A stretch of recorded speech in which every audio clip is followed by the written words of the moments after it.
Well, Melbourne's return to lockdown is projected to blow a $6 billion hole in the economy. The Morrison government will recast its planned July 23 economic statement, which will include details on the next phase of the JobKeeper scheme. There will be a further phase of support that goes beyond September. So there's been, and there will be. And I've said that to the Victorian Premier, and as I said to Alan Joyce some weeks ago, when the specific issues of Qantas were raised, and the Treasurer has said the same thing. There will be a further phase of how we continue to provide support. It's time now for my economic panel.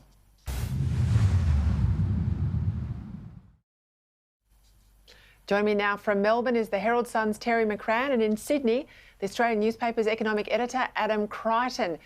I'll start with you, Adam. $1 billion a week, all for something that was largely preventable had we not hired bouncers to manage quarantine, hey? Yeah, look, certainly it's a really tragic situation for the economy, and it's not just the $1 billion a week, it's the effect on business confidence. I mean, if you're a business and you thought that, you know, every time there's a flare-up in infections that there's going to be a 6-week lockdown, then you would never, ever invest. So it's really bad for the overall economy, far worse than $6 billion, I would say, given how much of a hub that Melbourne is for the rest of the country. And we're in sort of, limbo anyway, aren't we, Terry? I mean, we haven't got the full impact of the economic hit to households. We're all being kept alive by JobKeeper and JobSeeker. It's sort of, we're in this sort of artificial no man's land, really. We've got the health consequences, but nothing like the economic hit that's about to come.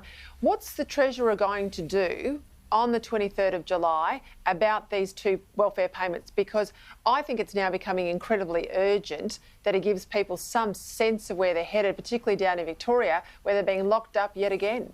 Well, there are two key things, I think, Peter. One is, as Adam indicated, the confidence factor and what people can anticipate, but also you need immediate relief.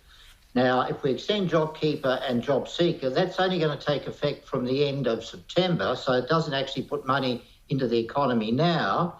And secondly, the tax cuts which might be brought forward, something that's been dear to Adam's heart, bringing forward those tax cuts, again, that won't actually flow into the economy now.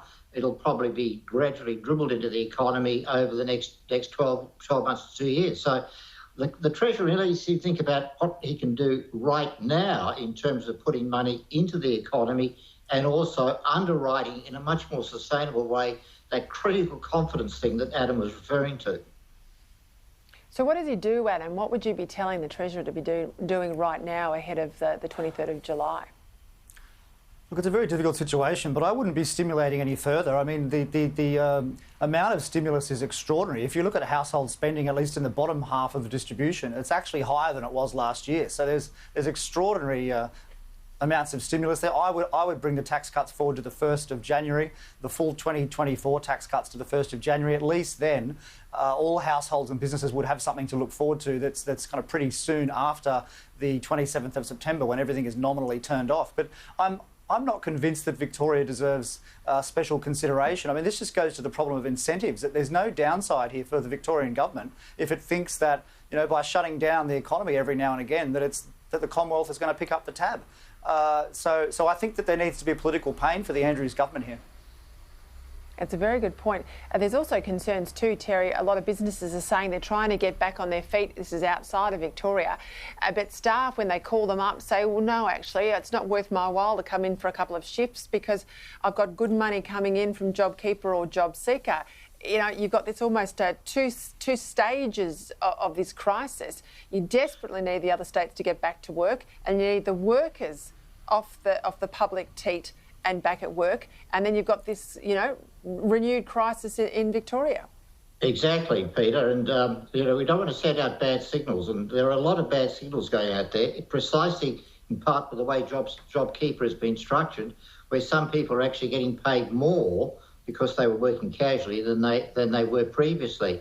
The critical thing, I think, is not to reward, as Adam says, not to reward bad behaviour in Victoria, but we're talking about the damage that is flowing out across the economy, across the rest of Australia, in hospitality, in tourism, obviously the two airlines, and this is a critical time for Virgin as it tries to survive.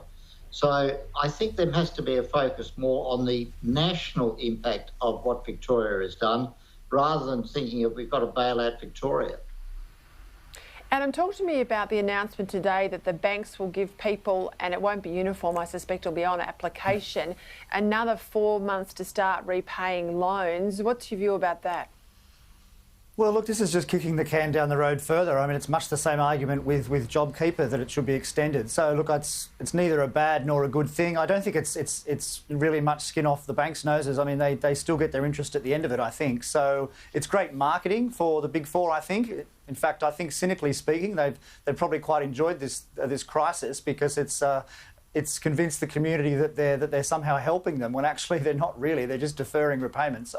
So look, it's probably a good thing for confidence, I would say, at the margin, but it's not a major change. But I think the most important thing here is that people have to start to realise that we're going to have to live with this virus, and we can't shut the economy down for 6 weeks every time there's 100 infections. I just don't think that that's feasible. Terry, we talked about superannuation and people getting into their super because of the allowances made in this crisis. The initial forecast from Treasury that the takeout from consumers would be around 27 billion. Well, we've already reached that number. We've got another 3 months that people can claim. Of course, it is their money. It is their money. What do you think about that?